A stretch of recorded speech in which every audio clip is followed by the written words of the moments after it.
Seems like over the last year or two, I have done an incredible amount of funerals.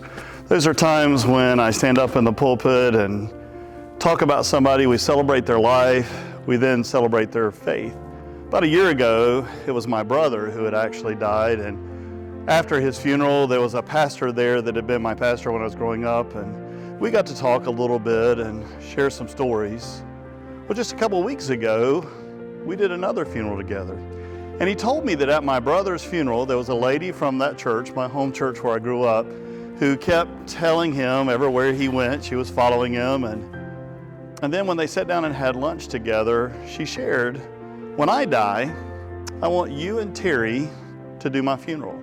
I didn't realize she had said that. He didn't tell me because it was my brother's service and he wasn't going to distract me. But when we were together doing her funeral, he shared with me the story. And once again, I stood up in the pulpit at my home church and shared some stories about this lady and the difference she had made in my life, but really how she had taken care of my mother after my father had died. And I came home and I was talking to my wife about it and shared about the conversation I'd had with the minister who had been part of my life. And I said, I want to take him to lunch. I'm kind of tired of just talking about people after they've died.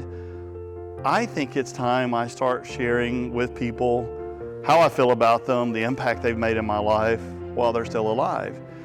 And this guy had been a mentor in my life. He had been an important part of my life. He was a Vietnam veteran. He came to the church when I was 10, 11, 12 years old. And he rode a motorcycle, so I thought that was cool. I ride motorcycles, grew up riding motorcycles too. And he was a really bright guy. He went to Davidson and to Duke.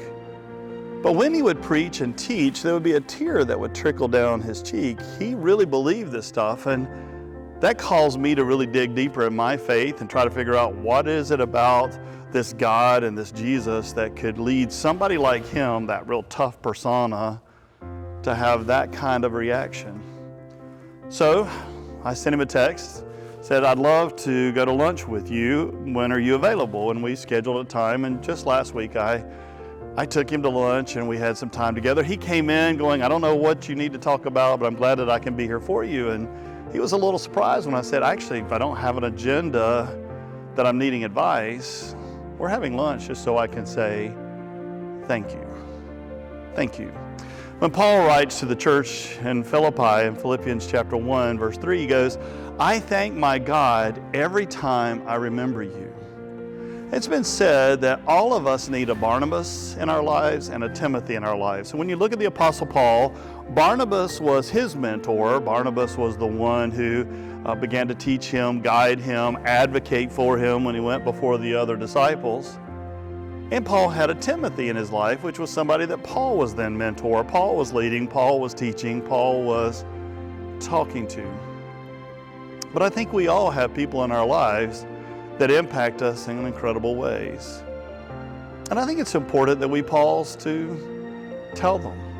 So I guess my question for us today is this: who is that person in your life that has helped shape you, mold you, make you who you are? Who is that person that you want to say thank you to? And if they have already passed, maybe it's an opportunity to share with one of their family members or somebody they love, or just to celebrate their lives. But people help shape us and make us who we are today. And so I encourage us to think a little bit about who are those people, and I invite you, take somebody to breakfast, to coffee, to lunch, just sit down with someone and go, I just want to share with you what you mean to me. Because I realized over the years, there have been times that I've stood in a pulpit and said those things about them when I wish that I had said those things to them. Then I encourage us to think as well, who are those people that we are then bringing along, that we are impacting, that we're taking under our wing. Everybody needs a Barnabas and a Timothy in our lives. Who's your Barnabas? Who's your Timothy? And what would it say to them if you ever said what Paul mentioned, I thank my God every time I remember you? When I sat across from the table with my friend, my mentor, Bill Gerhardt, who was my pastor, as I said, when I was such a young kid, I just wanted to say thank you. I told him that I always watched that tear and that he had meant more to my life than he ever knew. I hope someday someone will have lunch with me or with you. Amen.